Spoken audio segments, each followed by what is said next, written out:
Salve, salve galera, professor Walter Cunha na área com novidades. Agora eu vou abordar a parte de segurança da informação. Eu já vim abordando a parte de legislação de segurança da informação, né, de gestão de segurança da informação, legislação pátria, já tem gravado. Eu já dava aula, né, na parte de gestão de segurança da informação, mas não tinha ainda feito por provas, né, estava a cargo do professor LC.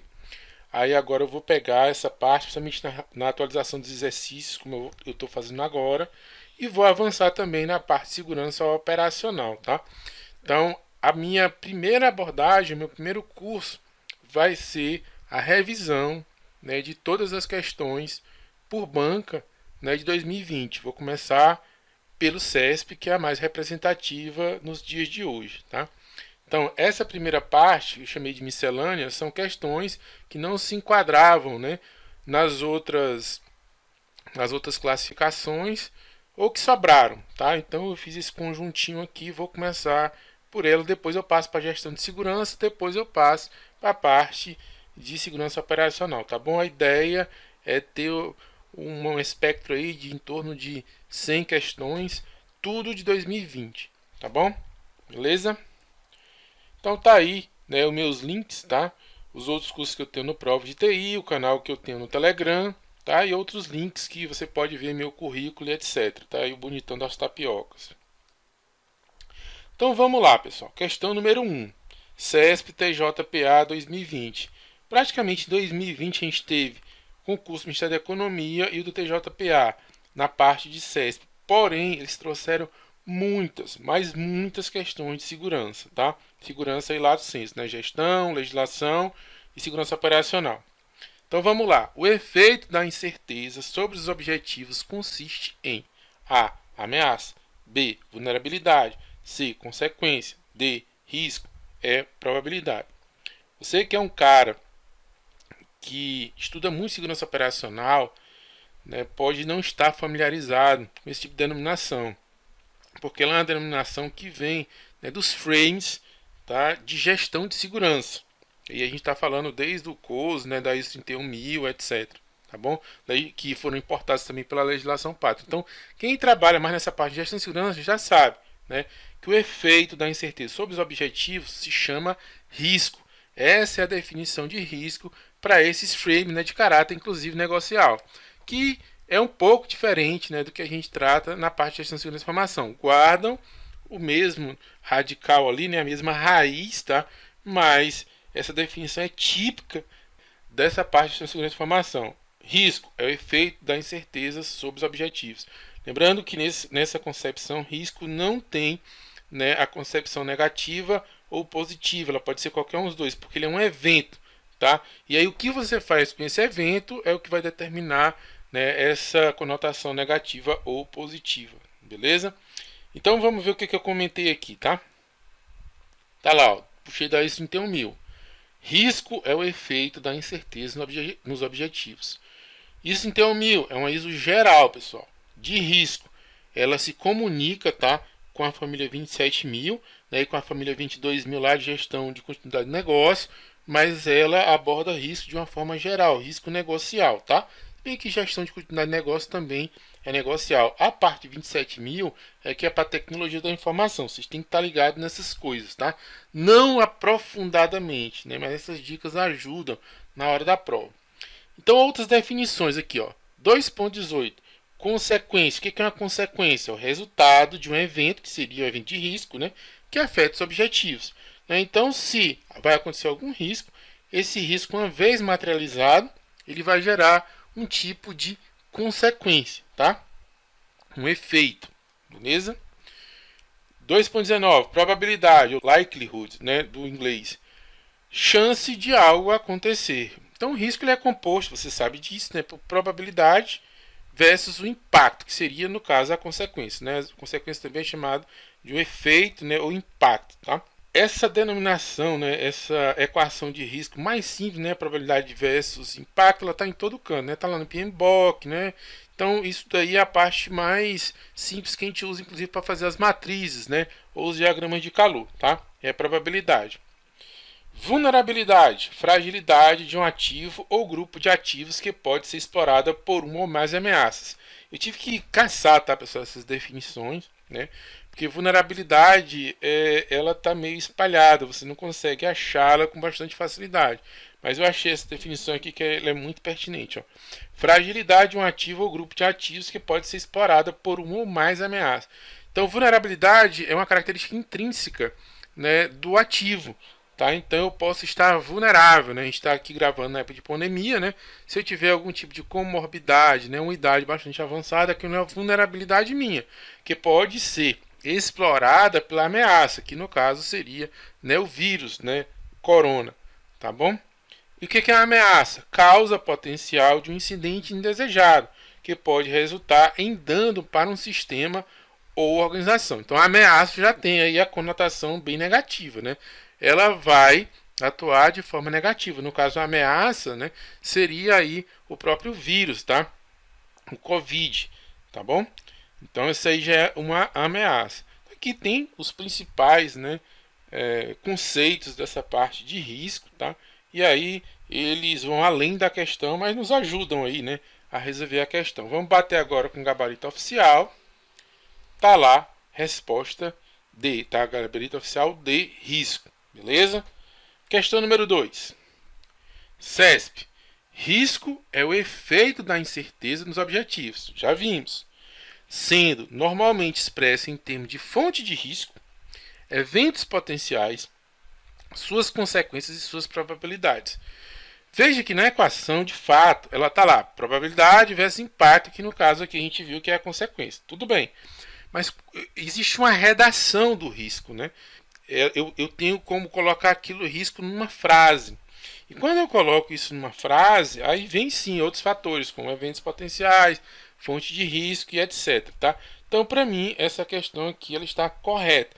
Essas redações, né, elas nos ajudam, inclusive, né, a tirar um pouquinho essa dúvida, né, a clarificar o que é causa, o que é consequência. A gente costuma trocar, tá? No análise superficial, eu costumo trocar causa como consequência, tá? E assim por diante. E esse tipo de análise, né, nos deixam mais seguros, né, do que a gente está classificando. Vamos ver o que eu comentei aqui. Então, isso em ter mil de novo, tá? Fonte de risco, o que é? É um elemento que, individualmente ou combinado, tem o potencial intrínseco para dar origem ao risco.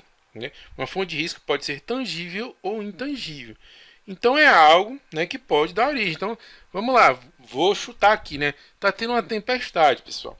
Aquela tempestade, tá, é uma fonte de risco, por exemplo, para a gente ter um raio. Então, o fato, né, de haver tempestade, aquilo é uma fonte de risco.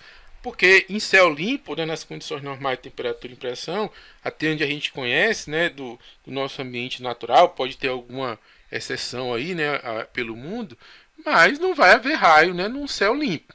A fonte de risco eu poderia dizer que seria a tempestade. Aquilo ali é um elemento que individualmente ou combinado com alguma outra, né, tempero ali na atmosfera pode começar a ensejar raios, tá? Coloquei mais coisas. Oportunidades, ameaças e perigos são fontes de risco. Ou ainda, oportunidade, fonte de ganhos, né? Algo positivo, tá? Ameaça, fonte de perdas, algo negativo, e perigo é fonte de danos. Tá? Lembre-se sempre da relação, né? Tem uma causa primeiro, né? Coloca o fato, né? Que é o evento de risco, e o efeito, que é a consequência ou impacto, tá? Então, isso daí tudo eu tirei lá de um blog chamado, né, ISO31000.net. Ele fica focado na parte da ISO31000, que junto com o COS, né, é o principal referencial de risco lato sensu, tá? Pessoal de tecnologia da informação normalmente foca na família 27000, mais especificamente na 27005, né, que trata de risco, tá? Mas já caiu sim conceitos de ISO31000, não só, né, como ementa geral, mas como ementa específica de TI, tá, galera? Porque a gente tem que ter essa visão ampla de risco, tá? Não só segmentada na parte de tecnologia. Isso faz toda a diferença. Vamos bater agora o gabarito oficial. Tá lá, item certo, beleza? Mais uma questão. Um dos princípios de dados abertos é o acesso não discriminatório, ou seja, os dados estão disponíveis independentemente, né, de identificação ou registro do usuário, tá? Então, o que a gente está falando? De dados abertos, tá? É uma área, né, lato sensu aí, né, de lei de acesso à informação, tá? Dados abertos é algo mais amplo e a lei de acesso em disciplinar essa parte, né, dentro do nosso ordenamento pátrio, tá? Então, os dados abertos têm 8 princípios. Um deles é justamente isso, tá? Se um dado é aberto, eu não posso ficar, né, vendo quem está perguntando ou quem que vai explorar aquele dado, né, para saber se eu entrego o dado ou não. Ou é aberto ou não é. Se é aberto, em tese, né, todos têm que ter acesso, porque se tiver alguma restrição, ele não seria um dado aberto, tá? Óbvio, né, que tem outras características que eu vou mostrar um pouco mais à frente, na realidade, nas próximas duas transparências, tá? E no Brasil, só para você ter ideia, você tem lá o portal de dados abertos. Qual é a diferença do portal de dados abertos e portal de transparência, tá? O portal de transparência, pessoal, ele já traz aquela informação, né, que qualquer popular ele consegue entrar lá e olhar. Então eu quero olhar quanto que pagou-se de Bolsa Família, né? Eu quero que qualquer popular que eu digo, né? Claro que ele tem que ter alguma noção, né, de filtragem, etc, tá? Mas está lá, está numa informação, né, mais, vamos dizer assim, mais amigável. No dados abertos, ele seria a contraposição, né, para efeito de até de máquina, tá? Não só para máquina, mas principalmente para máquina. Né? Então tem que ter formato aberto, tem que ter fonte original, não pode estar sumarizado. Né? Tudo isso para quê? Para que a gente vá lá, pegue esses dados em forma aberta e eu consiga fazer o que eu quiser com eles. Por exemplo, fazer cruzamento, fazer gráfico, etc. Então, enquanto que o portal de transparência, né, os portais de transparência focam, né, no ser humano, eu diria, né, que os portais de dados abertos, né, cumprem no mesmo objetivo, né, mais focados ali na máquina, tá? Beleza? Vamos ver o que eu escrevi aqui, ó. Então, a gente tem 8 princípios, tá? Quais são os 8? Ó? Em 2007, um grupo de trabalho de 30 pessoas reunidos na Califórnia, veja que não é só brasileiro, Estados Unidos da América, para definir os princípios dos dados abertos governamentais. Chegaram num consenso sobre os 8 princípios. Isso aqui é importante, tá, pessoal? Principalmente a galera que trabalha com a parte de segurança de informação. Porque segurança de informação, basicamente, é manipulação de dados, né? E eu vou fazer restrições ou não. Se o dado é aberto, não teria restrição, tá? Mas é preciso manter a integridade desses dados. Lembra, né? Tem que dar disponibilidade. Não é só sigilo, tá? Que seria a parte de confidencialidade. Então, vamos lá. Os dados têm que ser completos. Todos os dados públicos são disponibilizados. Dados são informações eletronicamente gravadas, incluindo, mas não se limitando a documentos, banco de dados, transcrições e gravações audiovisuais. Dados públicos são dados que não estão sujeitos à limitação válidas de privacidade, segurança ou controle de acesso regulado por estatutos. Esse públicos aí dele quer dizer livre, né, de acesso geral. Não é público porque é do governo. Né, porque nem todo dado do governo, né, você vai disponibilizar de forma indiscriminada. Tem coisas sensíveis, tá? Primários. Os dados são publicados na forma coletada na fonte, com a mais fina granularidade possível, e não de forma agregada ou transformada. Ou seja, o máximo, né, de detalhe possível. Tá? Cabe ao usuário fazer as sumarizações ou não. Porque uma sumarização feita na fonte, isso vai perder dado que o cara poderia utilizar para fazer qualquer coisa. Atuais, os dados são disponibilizados o quão rapidamente seja necessário para preservar o seu valor. Então é muito comum, né, a gente encontrar sites, né, portais de dados abertos cuja a atualização não é mais feita, né, está com 3 meses, então o portal até que existe, né, mas ele acaba não cumprindo seu objetivo porque o dado está lá, está caduco, tá? Acessíveis, né? Os dados são disponibilizados para o público mais amplo possível e para os propósitos mais variados possíveis, né? Então, não só, né, no sentido, né, de estar aberto, né, mas no sentido de ter um formato amigável, tá? Não um formato proprietário que eu vou acabar forçando o cara a ter que comprar algum tipo de software específico, tá? Então, assim, quanto mais aberto, né, o formato também cumpre aí esses princípios, né, dos dados abertos. Continuando. Processáveis por máquina. Os dados são razoavelmente estruturados para possibilitar o seu processamento automatizado. Então, ele tem que estar organizado, tá? Não pode, né? Não deveria, né? Não é que não possa, não deveria, né? Tá tudo zoneado. Claro que existem, né, algoritmos no SQL de tratamento desse tipo de dado, mas quanto mais organizado, melhor, tá? Facilita a vida do usuário, que no caso é o mal interessado, né? O contribuinte.